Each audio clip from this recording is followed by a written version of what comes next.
Thank you very much. Thank you very much. First off, let's just give it up for the host today, Beth. She's been amazing. Hey, yes. And also Carl. Shout out to Carl. Okay, so today I'm going to be doing something a little bit unusual. I'm going to be performing some poems. I'm going to start with a poem that I've never performed before. So it's unfinished. So that's what makes it very unusual. I kind of don't know where I'm going to end it, but I thought I'd share it today. Okay, so the name of the poem is "What Does Poetry Mean to You?" And so it starts off like this. What does poetry mean to you? Better yet, what is poetry? See, poetry to me is vulnerability and accountability. Asking myself, mirror, mirror on the wall, what do you really see? Can you summon words that rhyme or spin a sonnet for a dime? Sometimes I feel like I've said too much. Like, damn, bro, you wasn't supposed to share this much. But my poetry could never really keep secrets. By that time I fell in love and it told the whole room. Felt like a clown in costume being judged in a courtroom. But what the hell? Words are just dead symbols anyway. The only thing that matters is they made you feel some type of way. Often I'm an enigma to myself, can only imagine what my friends feel like. One day I'm on fire, real as raw can be. Next I'm vague and distant, so they wonder what is wrong with me. But see, my mind is in perpetual motion. Sometimes I lose myself in the currents, forgetting I'm the ocean. Thank you. Kind of on that theme, there's a bit of an introspective poem here that I wrote when I was going through a little bit of let's say, emotional turmoil. But I think obviously poetry is one of those things where once you express it, you kind of come out the other side, kind of have a more of understanding about what you're going through. So this is one of those times. It's called Out of My Deeper Heart. And it begins like this. Smile on my face, but tears of a sad clown, as a realization sets in that I carry my family on my back now. Learning that you can't please them all, and it hurts trying. Emotions in constant motion, so I open up my deeper heart, and poetry becomes pacifying. Oh simple world, why did you leave me, and where have you gone? Why'd you feel further away, even after everything I've done?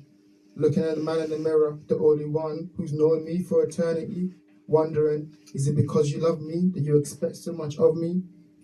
Because when the storms in my mind ruined the garden that holds my soul, you knelt that silently and started collecting the flowers into a bowl. You know, they say admiration is the emotion furthest from understanding. So when the applause ceases and the curtains close, would I just be left standing, caught between space and time, seeking something missing, yet missing something left behind? These days, I'm learning to accept the paradoxes within, on romantic walks with myself, salsa dancing in my confusion. Some nights when I felt like I really was nobody, I was feeling overwhelmed, I should have told somebody. Some days feel like I need a factory reset, because I'm balancing poetic tendencies with a capitalist mindset. So my cup overflowed from too much, too young, and an effort not to appear too weak nor too strong.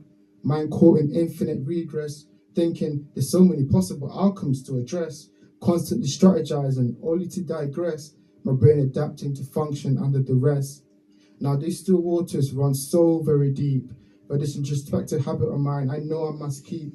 For in the night I sow what in the day I reap, and there are miles to go before I sleep, miles to go before I sleep.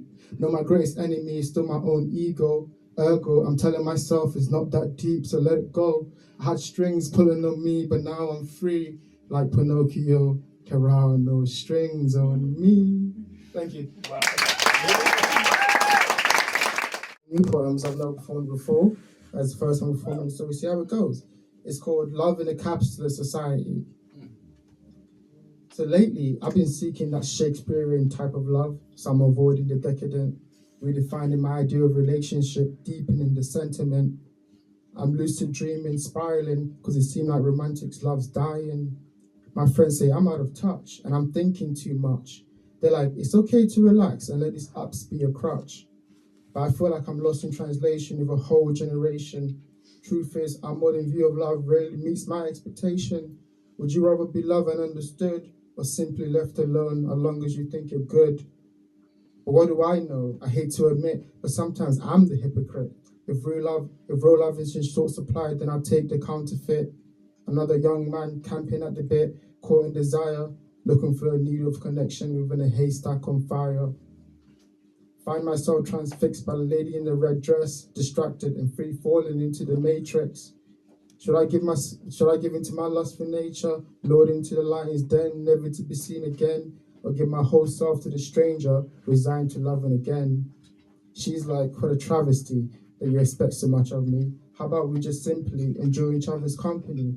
Because I've been hurt before and I feel like I can't trust anymore. I'm like, baby, that's what real loving is for. Leave your diffidence at the door. Allow me to adore all the parts of you society told you to ignore. No, Riz, just speaking from the heart with deep curiosity, letting go of pretense and finding common ground in this lonely city.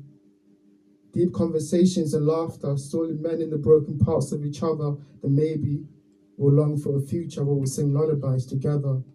So I'm singing, stop, look and listen to your heart, and love might set you free, because transactional love in a capitalist society, that could never be me. Thank you. To end it off, I have a poem that I call Gangster's Daydream. I rarely write poems that kind of talk about the environment that I grew up in, but I thought this is one of those things that just came out of just speaking to a lot of people that I grew up with and just, kind of feeling like it was needed. And so I call it a Gangster's Daydream, and it begins like this. See, I was raised in a place where they tried to pull down any crab that dares to ascend, where loveless birds flock together as winter friends. So I'm trying to break the habits that I learned in the hood, singing Nina Simone, please don't let me be misunderstood. I wonder, if androids dream of electric sheep, they do gangsters dream of an endless sleep. Those whose legal options just keep on dwindling, those who can't seem to tell the difference between strength and social conditioning. But I'm asking Mandan, can you dare to be daring, risk it all to lose, then risk again without caring? Because last year you said this year, so if not this year, then when? I know it hasn't escaped you that we're changing from boys to men. You see, fortune favors the bold, at least that's what I was told. But then I got old and realized all the glitters isn't gold. So while you play the field, brother, I'ma keep hacking at these chains to get out the field quicker. Now I see the world burning and I ain't amused. Religion's already been torn down, spirituality's being misused. Because when the pastors prey on those who pray, that leaves the faithful confused. The whole world for the price of your soul. Tell me, which one of them would refuse? Man, what tangled webs we weave, and at first we learn to deceive. Guess we're all just lost souls, stumbling around in the dark, looking for reprieve. Like Voldemort, I'll split my soul into several pieces and give them to my friends, seeking to be free. And with that, farewell fear. And with fear, farewell grief, farewell remorse, all pain will be cast from me. But see, language like that, they thought Mandem couldn't speak. But if I mix Shakespeare with slang, I think it's rather unique. Partly I jest, it is the way I choose to express. But now this poem's a right mess, so here I digress.